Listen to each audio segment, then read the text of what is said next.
tingkat dari alterasinya meningkat ke arah pusat erupsi, semakin jauh kemudian dia semakin berkurang.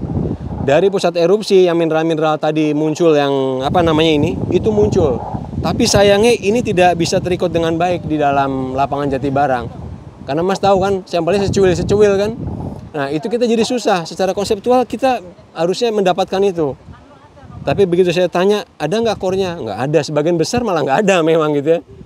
Jadi Jatibarang tuh masih syukur kita bisa membedakan mana pusat erupsinya, mana semakin jauh tuh dapat, mana tebal, mana tipis, mana high alteration, mana yang low, mana yang porositasnya tinggi, mana rendah, tetapi kita nggak dapat gitu. Dari gambarnya belum ada penelitian? Dari gambarnya nggak, ya. Tetapi saya pernah nggak pakai gambar, saya pernah bekerja untuk lapangan pertambangan itu, ROP-nya, rate of penetration-nya berubah. Rate of penetration-nya berubah. Mas Mbak bisa membayangkan kan, kalau sudah remuk begitu agak sedikit masif, dia berkurang, ke tengah lagi dia agak ngedet tuh. Nanti di bawah begitu lagi. Ya. Kan kalau gambarnya kan sebenarnya respon dari potasium kan ya.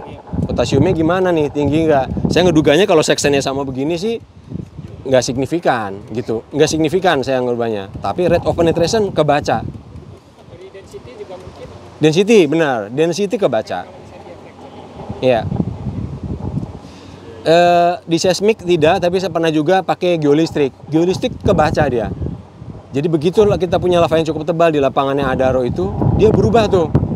Kan karena kita punya nilai resistivity itu sebenarnya kan overlap antara satu dengan yang lainnya. Begitu kita bor barang yang sama dan kita punya data core-nya, kita dapat perbedaan resistivity itu kemudian ternyata adalah perbedaan profil vertikal. Jadi dua yang kita dapat dari resistivity sama kemudian dari tadi ROP. Ya. Seberapa dalam kita harus mengebor untuk injek si itu? Iya, jadi Mas dan Mbak, kalau kemudian ini kita masih dapat yang di permukaan ada begini, ya, ini target untuk mencari reservoir ya, kalau di atasnya punya seal, ini yang sebenarnya kita cari, top kan ya? Karena kita punya vasikuler, kita punya hasil pelapukan, kemudian kita punya autobreksia. Syukur-syukur kalau ini udah dicacah lagi sama fracture, ini yang kita cari. Untuk yang mencari reservoir sebagai hidrokarbon. Tapi kalau kita mau menginjeksikan yang tadi, target kita harus lebih dalam sebenarnya kan. Posisinya kan di sini yang kita cari sebenarnya Mas dan Mbak. Jadi bukan ini nih. Bagian bawahnya yang harapannya mineral mafiknya muncul. Ya, jadi target kita di sini. Tapi kalau kita mau cari hidrokarbonnya, posisinya adalah di sini. Tapi dengan catatan tadi kayak pertanyaan Mas Yep, ini bisa terpisah antara yang ringan tenggelam sama yang tadi. Bubur ayamnya harus beda gitu ya. Yang satu harus kental, yang satu harus encer. Kalau yang encer dia bisa memisah tuh. Yang beratnya tenggelam, yang ininya ngapung ke atas. Jadi supaya maksudnya gini, supaya nanti kalau kemudian ngebor ternyata tidak dapat yang ini di bawah, artinya sebelum itu kita harus cek dulu viskositas dari lavanya ini seperti apa.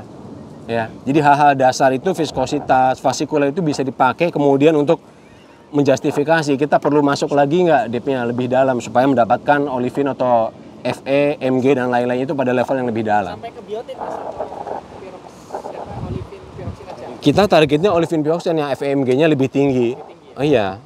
Jadi kalau misalkan ditanya andesit sama basat bagus nggak? Ya bagus dua-duanya. Tapi mana yang lebih bagus? FMG-nya lebih banyak di basat gitu ya. Jadi sebenarnya targetnya ini. Makanya di hulu lebih dicari pada bagian hilir. Sudah cukup? Maaf Kang Denny. Hilaf ini. Kita geser ya, Oh iya.